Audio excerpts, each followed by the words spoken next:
Set, ready to get going. All right, good evening, everyone. We have a sizable attendance now, so we'll go ahead and get started. So let me begin. My name is Ethan Spurla, and I'm the current Vice President of the Stanford College Republicans. I am joined by Sarah Olmstead, SCR's current Social Chair. We'll be moderating today's event. I quickly want to let everyone know how today's event will be structured. Dr. Atlas will begin by giving a brief lecture, and then we will take questions from the audience for the remainder of the hour.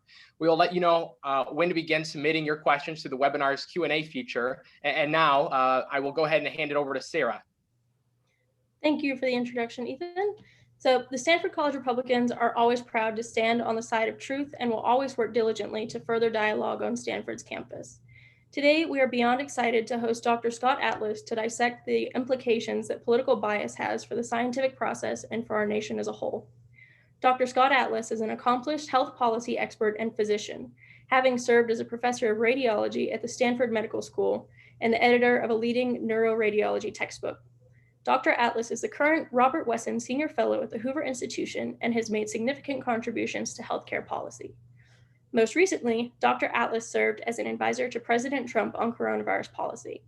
While serving as special advisor to the president, Dr. Atlas made the scientific case to open up our schools and the economy.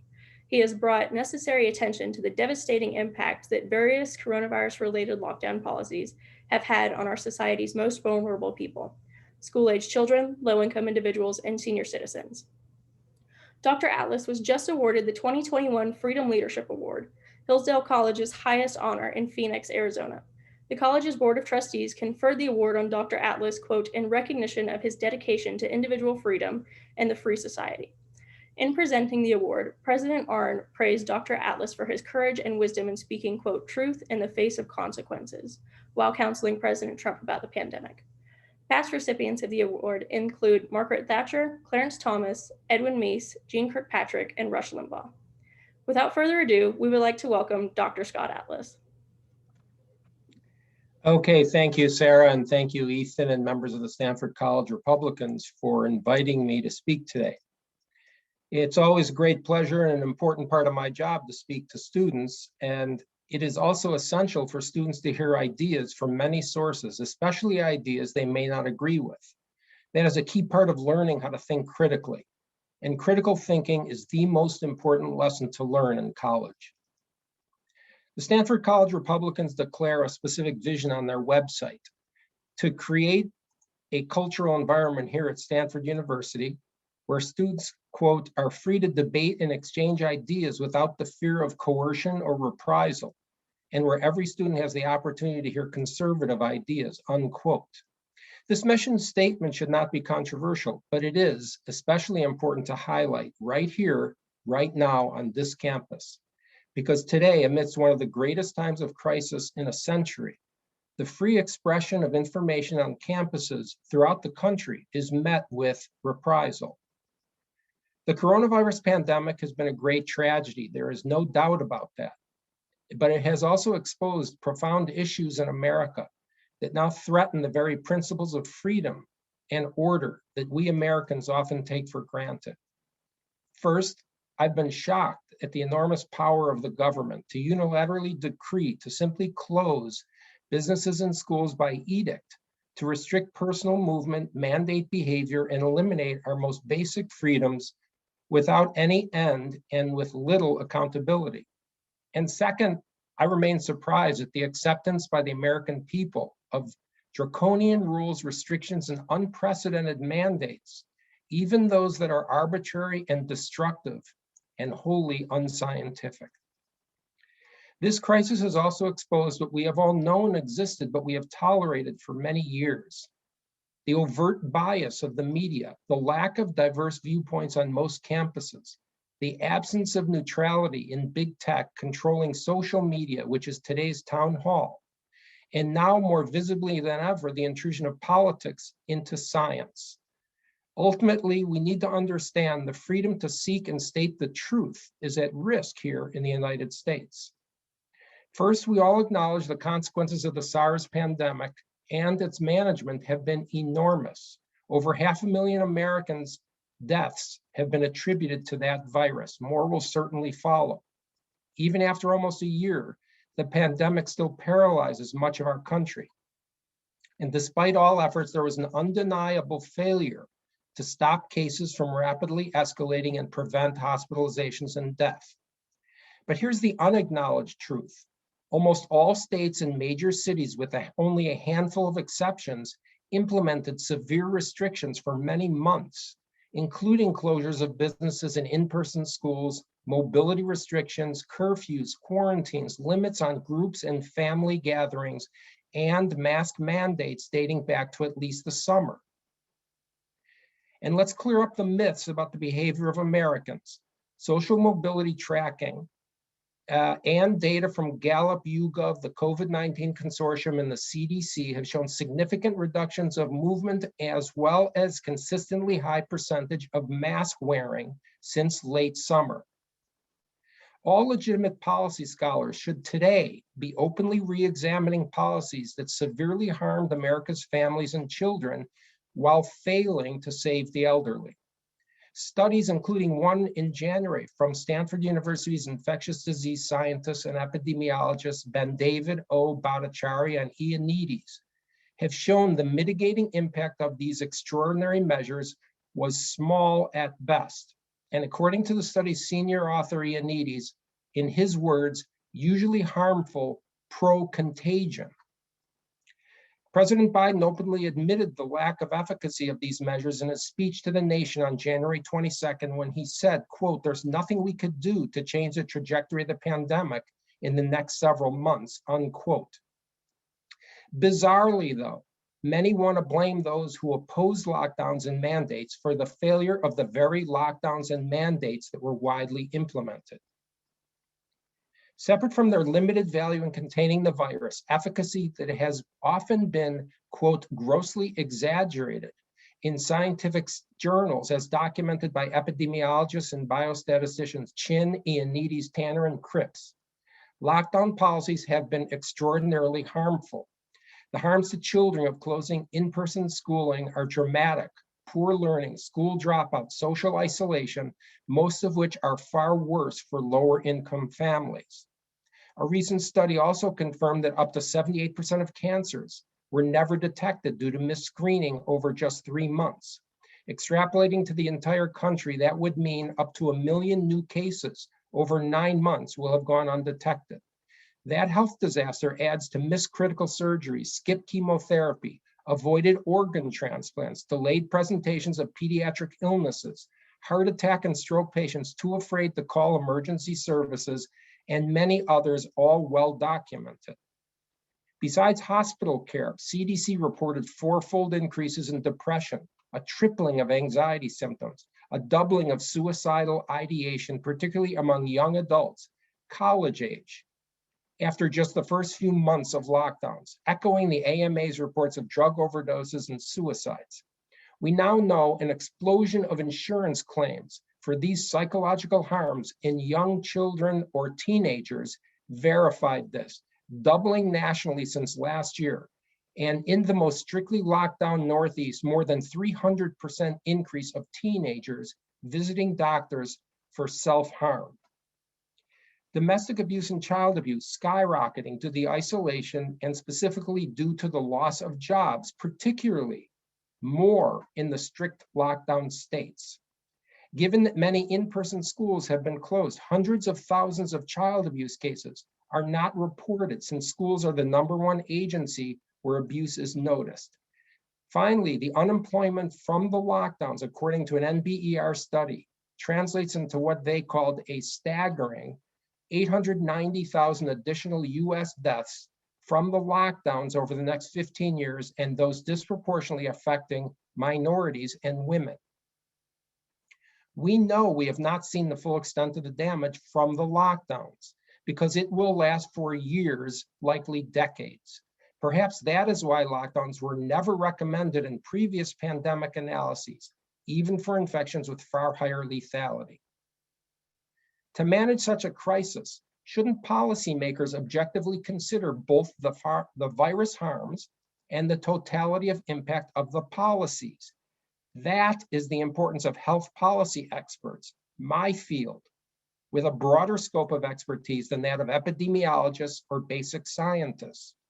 And that is exactly why I was called to the White House. There were 0 health policy scholars on the task force.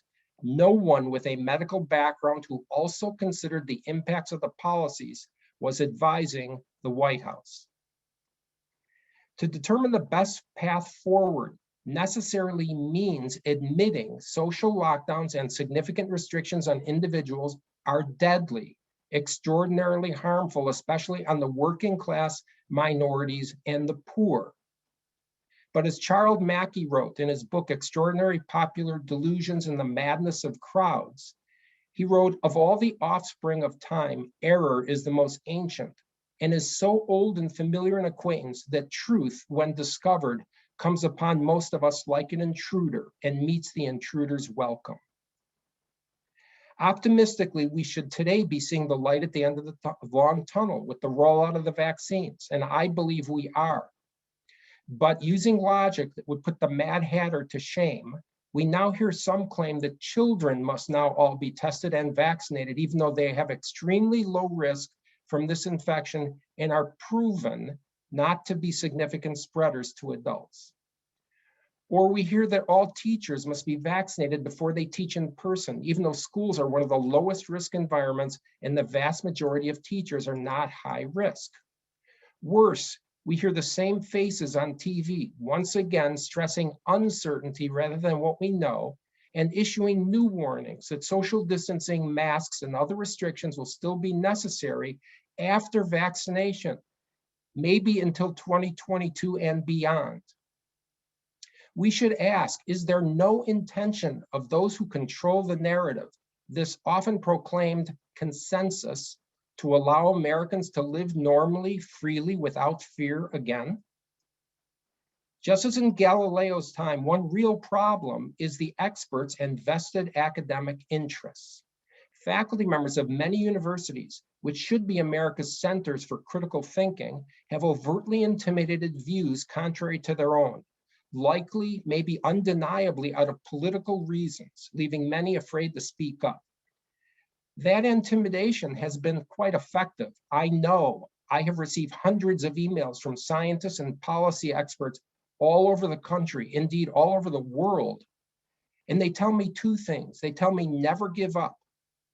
And they tell me they are afraid to come forward. And yes, even some infectious disease experts here at Stanford University School of Medicine are afraid to step forward publicly and say the truth. It is commendable that Stanford's president and provost, former Provost Etchemendy, and a few other distinguished members of the academic community here spoke up in the defense of academic freedom at the most recent Faculty Senate meeting. But it is not only the matter of academic freedom that needs comment. Instead of rethinking failed policies and admitting their errors, some faculty members have chosen to employ smears and opinion pieces and through organized rebukes against me and others who disagreed with what was implemented and who dared to help the country under a president they despise, apparently the ultimate transgression.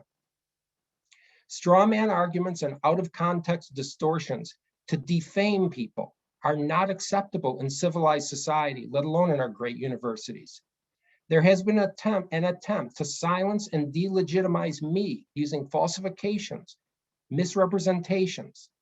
This dishonors Stanford's code of conduct, damages the Stanford name, and most importantly, this abuses the trust parents and society place in these faculty members to influence America's children, our next generation of leaders. It is understandable that most professors at Stanford are not experts in health policy. That is my field, my lane.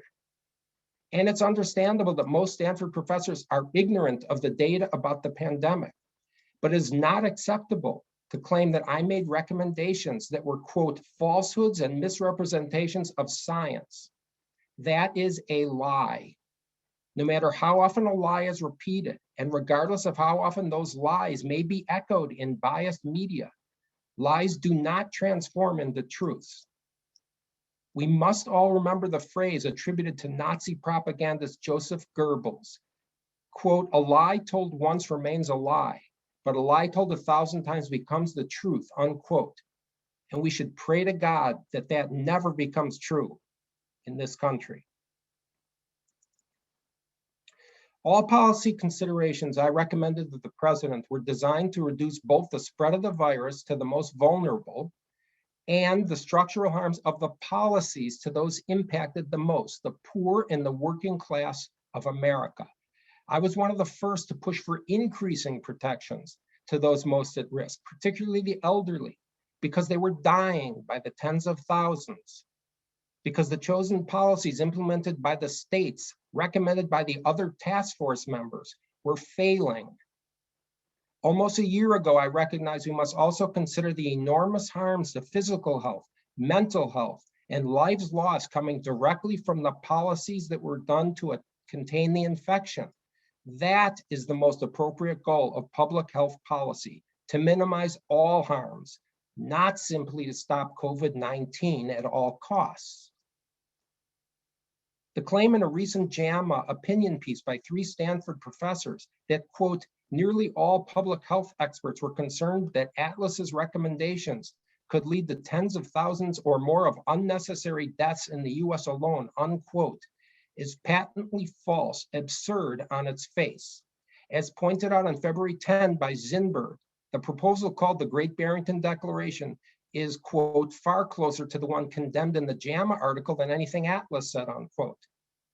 Yet that policy declaration was co-authored by medical scientists and epidemiologists from Harvard, Oxford, and yes, Stanford itself. And that declaration was already signed by over 50,000 medical and public health practitioners. When critics display such ignorance about the scope of views held by experts, it exposes their bias and wholly disqualifies their authority on these issues. Indeed, it is beyond parody that these same critics wrote, quote, "professionalism demands honesty about what they know and do not know," unquote. Yes, I have indeed explained the fact that younger people have little risk from this infection. And I explained the biological concept of herd immunity, protection arising when a large percentage of people acquire immunity, just like Harvard epidemiologist Catherine Yee, Martin Kulldorff, and many others have explained. That is very different from proposing that people be deliberately exposed and infected by allowing the virus to spread naturally, quote unquote, without mitigation. I have not advised that. And how timely it is that Professor Macri of Johns Hopkins School of Public Health just did the exact same thing in the Wall Street Journal on February 18th, saying, quote, "herd immunity is the inevitable result of viral spread and vaccination," unquote. Macri went on to celebrate what he called the good news, that the consistent and rapid decline in cases since early January, quote, "can only be explained by natural immunity." He went on, "behavior didn't suddenly improve over the holidays. Americans traveled more over Christmas than they had since March. Vaccines also don't explain the steep decline in January. Vaccination rates were low and they take weeks to kick in," unquote. Those are Macri's words. Will Dr. Macri now be linked with doctors who promoted eugenics and those who conducted the racist Tuskegee syphilis experiments, as the piece did in JAMA? Will professors call for his medical license to be stripped, or that he be formally censured for explaining the positive benefit of naturally acquired immunity? In fact, directly contrary to advocating that the infection spread without mitigation, I repeatedly called for mitigation measures, including extra sanitization, social distancing, masks, group limits, testing, and other increased protections to limit the spread and damage from the virus. I also explicitly called for augmenting protection of those at risk in dozens of on-the-record presentations, interviews, written pieces, press conferences. One must ask the question, why would accusers also ignore my emphatic, explicit public denials about supporting the spread of the infection to acquire herd immunity? Denials that were widely quoted in the media. Are not my statements the object of the criticism? Or is it due to a desire to cancel anyone who accepted the call, who had the audacity to help this country under President Trump? I've been accused of claiming, quote, young people are not harmed by the virus and cannot spread the disease, unquote. To the contrary, I have cited the actual numbers and detailed data stating that children do get the infection, that children can have serious consequences, and that some children die from the disease. When I said in an interview with Congressman Andy Biggs and many times otherwise, that there was a, quote, extremely low risk for children that COVID-19 has, unquote, and that the risk of dying if you're under 19 is, quote, nearly zero, unquote. That matches the data. And that is, in fact, almost verbatim what Johnny Ioannidis here at Stanford summed up about the entire world's data, when he said the risk of dying from COVID-19 is, quote, almost zero, unquote, for young people. For many months, I was maligned after calling for opening in-person schools. The compelling case to open schools is now admitted to be longstanding truth, even in lay publications like the New York Times and the Atlantic. The Atlantic knowledge, quote, research from around the world has since the beginning of the pandemic indicated that people under 18 and especially younger kids are less susceptible to infection, less likely to experience severe symptoms, and far less likely to be hospitalized or die. And we've known for months, let's act like it, they said. The accusers who wrote this opinion piece in JAMA stated, quote, Atlas disputed the need for masks, unquote. Let's talk about masks. That is misrepresenting my words. To the contrary, my advice on masks has been consistent and explicit, and I said it over 100 times. Quote, wear a mask when you cannot socially distance, unquote. That happened to match the published recommendations of the World Health Organization in June, quote, when outside, wear a mask if you cannot maintain physical distance from others, unquote. In December, the WHO modified that to, quote, WHO advises the general public should wear a non-medical mask in settings where physical distancing of at least 1 meter cannot be maintained, unquote. That means not at all times, not by everyone. That also matches our own NIH, the document that is still there, unless it's taken down after this talk, that is dated February 2021, entitled Prevention and Prophylaxis of SARS-CoV-2 Infection. They write, when consistent distancing is not possible, face coverings may further reduce the spread of infectious droplets from individuals with SARS-CoV-2 to others, unquote. Regarding universal masks, 38 states implemented general population masks, most since at least the summer, with almost all the rest of the states having mandates in their major cities. Widespread general population mask usage has shown little empirical utility for stopping cases, even though describing that fact has been censored by Twitter and Amazon. Widespread mask usage showed only minimal impact in Denmark's randomized controlled study. Those are facts, and facts matter. Here's the reality. Those who insist that universal mask usage is absolutely proven to be effective at controlling the spread of this virus and is universally recommended by the science are ignoring all published evidence to the contrary. One could say they are propagating false and misleading information. Some might even call that, to use a phrase from the JAMA opinion piece, quote, subverting science, unquote. I posted a list where mask mandates empirically failed to stop cases, along with direct quotes without any single edit from the WHO, the CDC, and Oxford University. That post was censored by Twitter. And I have stated numerous times it would be irrational to wear a mask, quote, when alone riding a bicycle outside, when driving your own car alone, or when walking in the desert alone, unquote. I stand by those words. Those who charge it as unethical or dangerous to even question broad population mask mandates must not realize that several of the world's top infectious disease scientists, as well as major public health organizations, explicitly question the efficacy of general population masks. In my view, the public needs to know the truth. Jefferson and Hennigan of Oxford Center for Evidence-Based Medicine wrote, quote, it would appear that despite 2 decades of pandemic preparedness, There is considerable uncertainty as to the value of wearing masks, unquote. Oxford's renowned epidemiologist Sunetra Gupta said there's no need for masks unless one is elderly or high risk. Stanford's own Jay Bhattacharya stated, quote, mask mandates are not supported by the scientific data. There is no scientific evidence that mask mandates work to slow the spread of the disease, unquote.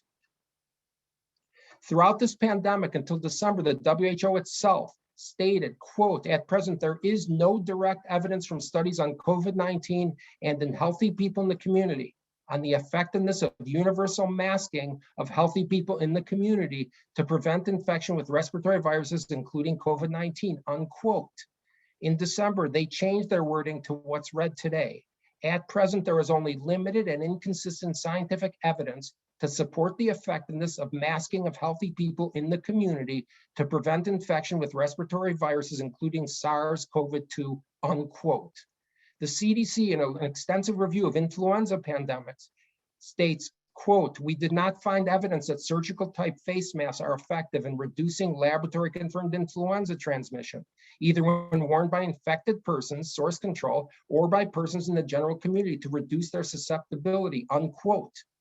And until the WHO removed their own statement on October 21, almost immediately after Twitter censored my tweet that quoted them, the WHO had written, quote, at the present time, the widespread use of masks by healthy people in the community is not yet supported by high quality or direct scientific evidence, and there are potential benefits and harms to consider, unquote. Suffice it to say that my advice on masks has always been based on the scientific data, and it matches the advice of public health organizations and advice of many of the top scientists in the world. Let me do one final false accusation. Let me address one final false accusation that somehow I said, quote, I made unsupported claims about the immunity conferred by surviving infection. To the contrary, I was exactly correct in accurately citing the scientific literature when I explained that biological protection from this infection is not fully shown by antibody tests, since that prevalence changes in people over time. Most recently, a good study in September from Japan. Protection is also derived from other parts of the immune system, including T cells, shown multiple studies in January 2021, even in asymptomatic and mildly symptomatic patients, according to the Karolinska Institute. This was acknowledged on February 18th in the Wall Street Journal when Professor McCary of the Hopkins School of Medicine Public Health School said, quote, antibody studies almost certainly underestimate natural immunity. Antibody testing does not capture antigen-specific T cells, unquote. The NIH itself in December 15th, 2020 wrote, quote, the evidence that a subset of people has a cross-reactive T cell repertoire through exposure to related coronaviruses is strong, unquote. At this point, one could make a reasonable case that those who continue to push significant societal restrictions without acknowledging their failures and their serious harms are themselves putting forth dangerous misinformation. Those restrictions have plainly damaged the public health, as my Stanford accusers might say. But I will not call for their official rebuke or punishment. I will not try to cancel them. I will not try to extinguish their opinions, and I will not lie to distort their words and to defame them. To do so would repeat a behavior of intimidating the discourse that is absolutely critical to educating the public and arriving at the scientific truths we desperately need. As a health policy scholar for over 15 years, and as a professor at top universities for 30 years, I fear for our students. Some faculty members of our acclaimed universities, many of whom are automatic recipients of society's respect because of those university titles, are now dangerously intolerant of opinions contrary to their personally favored narrative. Without permitting, without encouraging open exchange of views and admission of errors, we might never solve any future crisis. At a minimum, university mottos, if such things matter, like Harvard's Truth, Stanford's The Winds of Freedom Blow, and Yale's Light and Truth, need to be explained in detail to all faculty members at these universities. Some faculty members go further, distorting and misrepresenting words to delegitimize and even prompt punishment of those of us willing to serve the country, their country, alongside a president they happen to loathe. As Tobin wrote on March 1, quote, delegitimizing Atlas in his analysis of the coronavirus disaster was a matter of treating all those who have any connection with the Trump administration as criminals, something that could only be accomplished by blatant misrepresentations of his views and statements, unquote. Worse than a violation of ethical behavior among colleagues, that behavior does not meet my personal standard of simple human decency. If academic leaders, if the entire academic community fail to renounce such attempts to vilify those one disagrees with, many more experts with a reputation to lose will be unwilling to serve this country in contentious times. As educators, as parents, as fellow citizens, that would be the worst possible legacy to leave to our children. We should also fear that the concept, the science, has been seriously damaged. Even the best journals in the world, the New England Journal, Lancet, Science, Nature, have now become contaminated by politics, and they have all published some bad science. That adds to the public's confusion, and worse, it diminishes trust in experts. By now, many in the public have simply become fatigued by the whole argument. That reaction is even more dangerous because widespread fatigue will allow fallacy to triumph over truth. It's my fear that Americans are now faced with a new status quo. Biased social media have joined a dominant voice on campuses to be the arbiter of allowable discussion. The United States is on the precipice of losing its cherished freedoms, with censorship and cancellation of all those who bring views forward that differ from the accepted mainstream. It is not clear if our democracy, with its defining freedoms, will recover, even after we survive this pandemic. But it is clear that people must step up, and that means speak up, as we are allowed, as we are expected to do in a free society. Finally, Mackey, again, 150 years ago, presciently wrote about the herd. Quote, men, it has been well said, think in herds. It will be seen that they go mad in herds, while they only recover their senses slowly and one by one, unquote. So how do we proceed at this very moment in this country with its particularly damaged psyche?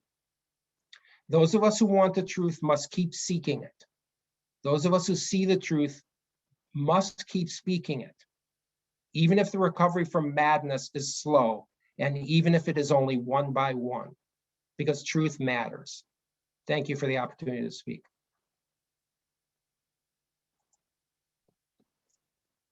Dr. Atlas, thank you so much. I need to take a moment and just let you know, you are truly a patriot. You know, you have unjustly endured so many things, or anything but the thankfulness that this country owes for your hard work and dedication to really deliver us out of this pandemic and arguably an even more important political era. As you've already stated, there are so many people, even here today, who support and look up to what you have done and continue to do. Well, thank you very much. Appreciate that. We just want to let all the attendees now know that we'll transition to the Q&A period. So you may begin to submit your questions using the Q&A feature of the webinar. So Sarah, are there any questions that you have that you would like to ask that have already been submitted?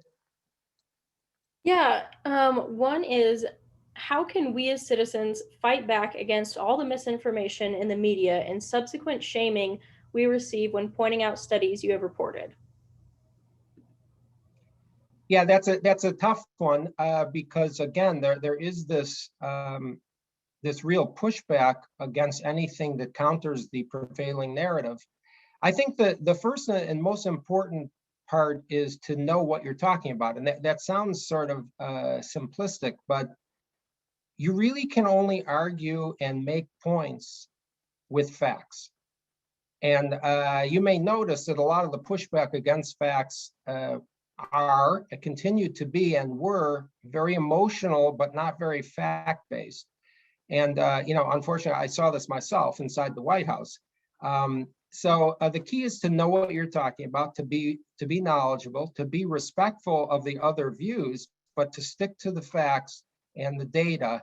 And then the second key is to not stop, period, because you cannot let false triumph over true. It's way too important. It's way too dangerous. And people have to keep speaking up. Okay, so we have another great question submitted by Leslie. So how do you think the mainstream media has influenced the pandemic? And where could you go for more unbiased reporting on the status of the pandemic? What are your thoughts? Yeah, now that's a very interesting question because there's a great study done. It's published in the NBER a couple months back on the way the media reported the pandemic, and they compared the English-speaking literature outside the U.S., the English-speaking media, to the U.S. media. And the approximate number was that about 90, they had a way to quantify what stories were negative and positive, and approximately 90% of American media stories about the pandemic were negative. Whereas outside the US in English-speaking media, about 53%, if I remember correctly. And this is extremely important because the media has a huge impact on not just the discourse, but on what people learn. I mean, the media is the way people learn, and not everyone has time to delve into all the scientific papers and to go through all the contradictory literature. And so the media absolutely was impactful, I believe, in the United States, uniquely negative. And part of it, although it's hard to ascribe motive, but it was not unexpected, was because we had a very controversial, very hotly battled election campaign, an election year for a very polarizing president in a highly polarized country. And so that was certainly, I think, added to the coverage in the media. Now, what the problem was in the media was that I found something, personally about the media. I went to Washington knowing that, this was going to be sort of controversial because, the media is vitriolic about the president, about the administration. And his favorite saying is fake media. And so I thought, okay, well, I'm prepared for this because I'm not going in a political position. I was asked to help the president of the United States in the biggest healthcare policy crisis in a century. I'm a healthcare policy person. I know the data. And so I thought, okay, I mean, the answer was yes, immediately. But what I saw was something I was not prepared for. And this goes to the influence of the media. The media didn't just report in a biased way. Many stories published overt lies. Many stories published things that were not said, that were hearsay, despite denials. And there was a tremendous amount of undermining of the public confidence in the management of the pandemic, including specifically, and I believe very dangerously, about the vaccines. Okay, so I gave the timelines at the podium about the vaccines. I saw the contracts from HHS. I knew the facts. I was reading them.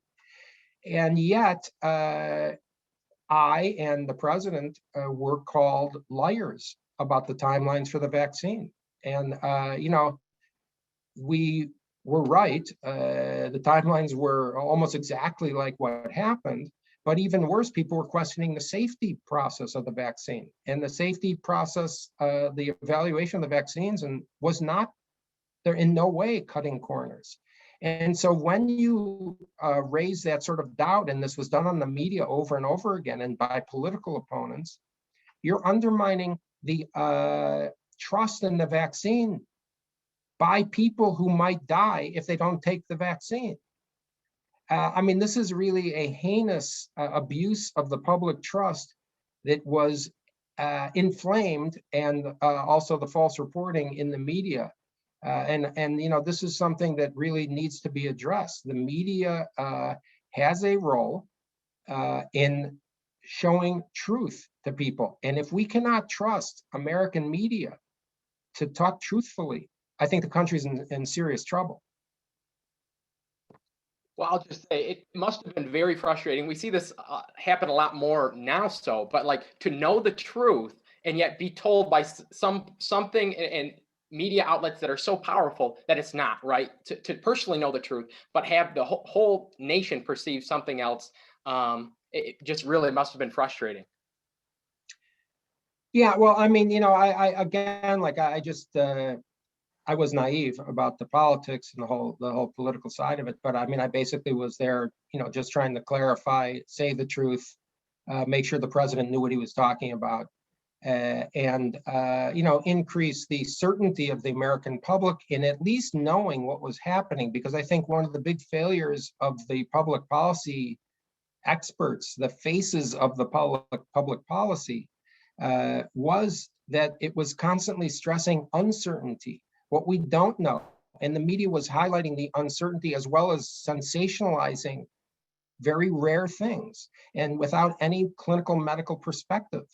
And so I took that role very seriously. And because again, public policy and the behavior of the public depended on the facts, but also on being assured that people in power, in governments, understood what was going on.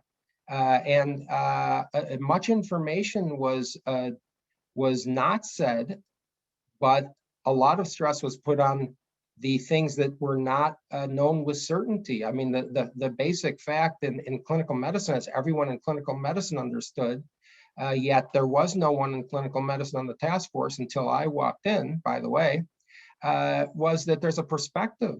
When you have an incidental finding on an MRI of a heart of someone who has no symptoms, that does not have the same meaning as this patient has myocarditis, to use a term that was bandied about quite a bit. So there's a lot of instances where the media sensationalized things, and partly that was also the fault of the visible public faces, of the whole public health really arena. Absolutely, yeah. So another question that I think could be really interesting: which country, in your opinion, handled COVID best, including respect to its people's freedoms, economy, and health? Yeah, that's a good question. No country handled it very well in my view. I mean, that's just an opinion, a judgment based upon their own results. And I know people like to talk about or ask the question Sweden, because it's sort of an outlier, although they ended up doing a lot of things. But most Sweden basically failed dramatically in protecting the people who were known to be high risk. I don't know the final numbers, but from much of the data showed that 70% of the deaths in Stockholm were inside nursing homes. And to me, that's a gross failure, because every third-year medical student knew from the beginning that the highest risk people were almost certainly going to be the elderly and those with underlying conditions. So they grossly failed in that. Other countries did, it's hard to compare what countries did. Countries did a lot of different things, although there was a general sort of mimicry of policies without really having a solid basis of it. So in general, I think that history will show, and it already is showing, the data is showing that the countries with the strictest lockdowns in most cases, although it's difficult to compare and there are some exceptions, did not solve the problem. In fact, as Ioannidis put it, those policies were harmful, and that did not include the secondary health costs and the economic costs of those policies. So there's going to be a historical look back at what happened, and I think history will record that it was an epic failure across the board by almost every single country on how to deal with this. So you started to touch on this idea of, and you did it in your lecture as well, but the lockdown policies, which have taken the country by storm. There's people who are interested in knowing, because during the midst of it, right? We saw that increase of particularly child suicide rates, as the lockdowns have continued. So how can we balance our interests, and should someone be accountable for the results of what we have seen in the gross negligence? Yeah, I think what we're going to see more and more, I'll start by answering it this way. What we're going to see is a lot of research coming out showing the harms of these lockdowns. There's this new study by this organization called FAIR, which is, I think they had 32 million, I forget the number of insurance claims that they went through. I mean, there is a horrendous consequence of the lockdowns in teenagers, both from psychological disorders, like obsessive compulsive disorder or anxiety disorder or depression, but also in incidences of self-inflicted harm, beyond just the overt suicides. So there's also all kinds of health consequences due to skipped or missed or voluntarily skipped health. And the data is going to take a while to come out. I mean, there's a couple of figures to note. There's an estimate that there will be 400,000 deaths worldwide from tuberculosis alone, extra, due to the lockdowns. Why? Because of the diversion of resources and the lack of medical care. 400,000 this year, 1.5 million or 1.3 million in the next 4 or 5 years. There's over 1 million people that are going to be thrown into abject poverty this year, extra, due to the lockdowns. I mean, we talk about consequences of lockdowns in the United States, and they are severe. But when you look at other countries, I mean, you look at Bangladesh, where something like 90% of the workforce that generates any income really is in the garment making industry, which is the overwhelming majority of Bangladesh's GDP. All that industry was destroyed, shut down because of the global lockdown. And so, I mean, the harms are really incalculable, but they will be compiled over the next years and decades. And we will see things, by the way, going forward into at least a decade, probably beyond, some of which will derive from the failure of people to educate children in person. And in terms of accountability, I mean, I think the accountability has to be more that we learned from what happened and we will never repeat this again. And so we need to first analyze what happened and be honest about what happened. And I believe part of it is the data, part of it is a censorship issue that needs to be stopped. And part of it is driven, frankly, in my opinion, by ego of people that refuse to admit they're wrong, that they were all in on this. And now when the data is coming out, it's showing something that was predictable and known even early on, but it's really showing this. So I'm not sure about, looking for accountability, except we must learn and make sure that this never happens again. I absolutely agree. I think that is probably the best form of accountability we can ever have. Sort of going off of that and longer term things we could see, do you think it's possible that the government could mandate the vaccine, maybe in a form of like a vaccine passport? Well, I think it's sort of happening in various countries. It's being discussed in various countries. As you know, this is the genesis of your question, that these so-called immunity passports will or may be required to do things. It's not clear how much, it's not clear where. It certainly seems very possible for international travel.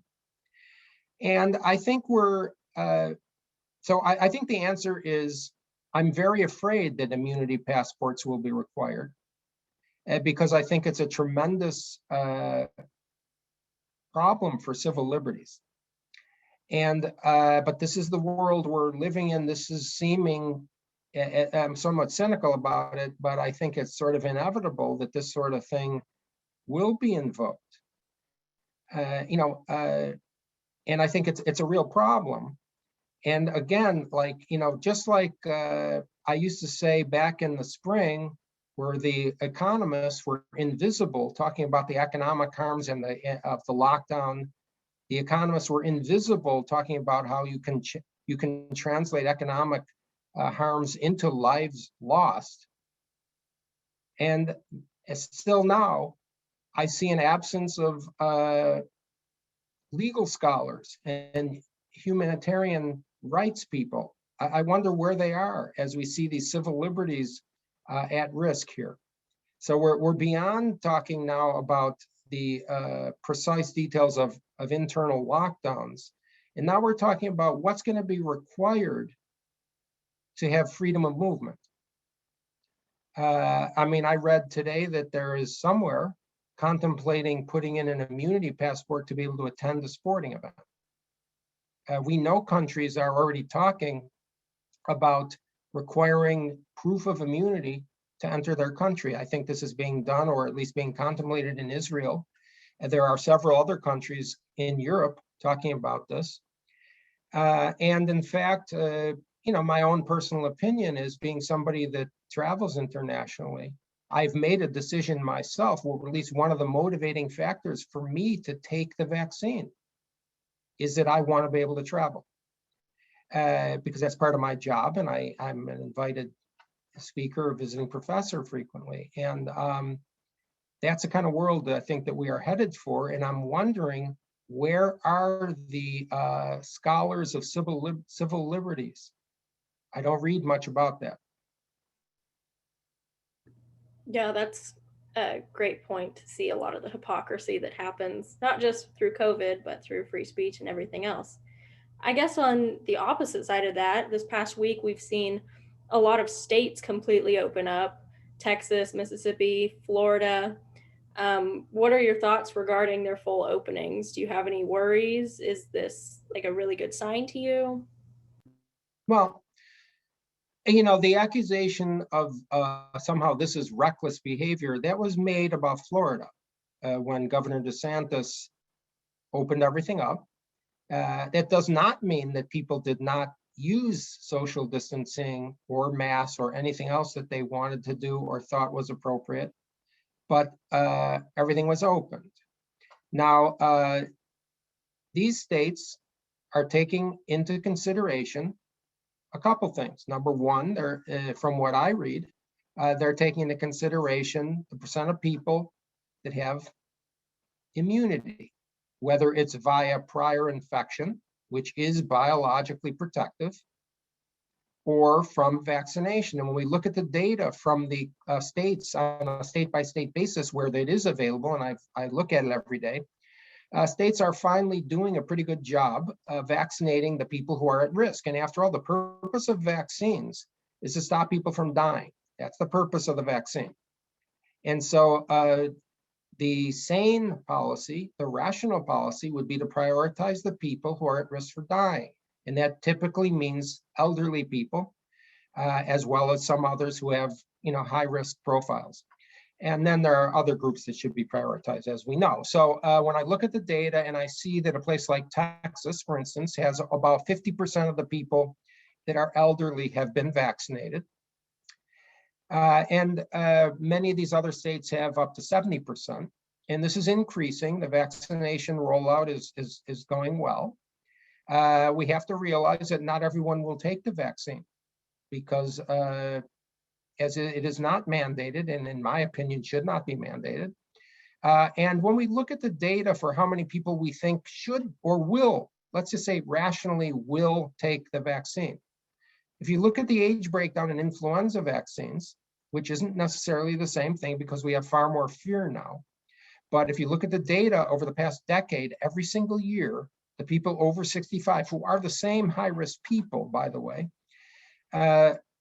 it's in the 60% to 68% range. So roughly about 2/3 of people who are older, who are the known high risk, and this has been stressed over many years for influenza, that older people should take the vaccine. So we see that about 2/3 of them take the vaccine. So my anticipation is that about 2/3 of people, if I had to guess, that are older will take the vaccine. Maybe 80%. I think it's unlikely 100%. And when you couple that protection with the people who have had the infection, and we know that millions of people have had the infection in the United States. In fact, the CDC and others estimate that roughly 6 times or more the number of confirmed infections have had the infection. So we're talking about over 100 million people easily in the United States. Over 150 million have had the infection, and therefore they have, generally speaking, natural immunity. This is just, this is not, you don't need to be an immunologist to say that. This is fundamental immunology that I took in AP biology in high school. And I'm sure that many people here have learned this in college, let alone medical school. So this is not very complicated in terms of assessing who's protective, and it's been proven by the data now. And so realistically, with the level of protection in the community and with the harms of the lockdown, I agree that it's totally rational to open up. That does not mean that we should not protect the high-risk people if they have not been vaccinated. And of course, everyone is for that, and everyone is cognizant of that. Okay, Dr. Atlas, this will likely be our last question as we're getting close to the end. But I know there's a lot of people here tonight that are very curious, whether whether you would consider accepting another role in a future Republican administration, and they want to know why or why not. I don't know why somebody would say Republican. People have no idea about my politics. But the last thing I will do is go work. I mean, I say this in all seriousness, is go back to that kind of poisonous atmosphere. And that's sort of a sad statement to make for people who are listening, who are young. I realize that, but and I don't want to discourage people from public service. But the way the current situation is, I think it's poison, and it's really destructive to have that kind of a country. And so what I would do and what I will do, and I encourage people listening to do, is to try to change the things that make people who are experts reluctant to go and serve the country.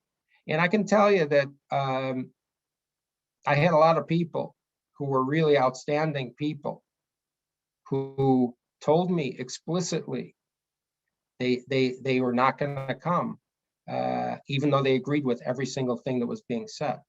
So it's a dangerous situation. And I think this is the real bottom line, is that we really have to change this attitude we have in this country that is really restricting the free exchange of ideas. It's not just for this pandemic at all.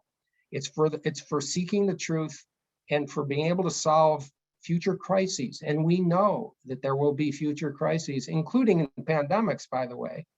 And we need to be able to have the real facts come out and discussed without fear of intimidation or rebuke. I think it's just so important to change that milieu as soon as possible.